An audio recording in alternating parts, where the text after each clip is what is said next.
और भाई हरिया, क्या हालचाल, सब ठीक तो है? तुम तो भाई गांव में दिखते नहीं हो।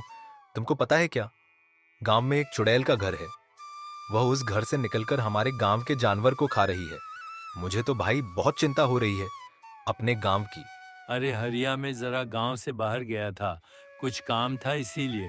लेकिन हमारे गांव में भूत कहाँ से आ गया? हमें इस चीज की खबर सरपंच जी को देनी चाहिए। अरे भाई, लेकिन सरपंची तो अभी नहीं उठे होंगे। हमें वहां जाना चाहिए या नहीं, मुझे समझ नहीं आ रहा। चलो, हरिया जाकर सरपंच जी को उठाते हैं और उन्हें यह सब बताते हैं। इतना बोलकर दोनों सरपंच के घर की ओर चलने लगते हैं।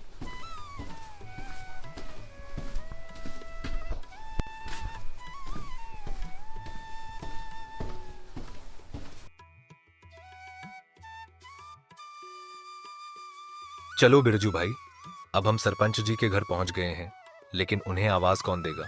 हमें तो यह भी नहीं पता कि वह रूम में है या नहीं। बिरजू, यह मामला भूत का है। हमें सरपंच जी को बुलाना ही होगा। तुम रुको, मैं आवाज देकर उन्हें बुलाता हूँ। सरपंची, ओ सरपंच जी, आप जल्दी जल्दी घर से बाहर आइए। हाँ, अगर आप घर में हैं तो हमारे गांव में एक भूत आ गया है। अरे ये तो हरिया की आवाज है। ये भूत के बारे में क्या बोल रहा है? लगता है वह जाना पड़ेगा।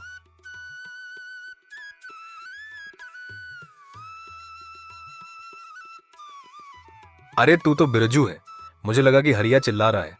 क्या हुआ, तुम लोग भूत के बारे में क्या बोल रहे थे? सरपंच जी, हमारे गांव में एक भूत घुस आया है। यह हरिया ने उस भूत को देखा है। आप चाहो तो उसी से पूछ लो।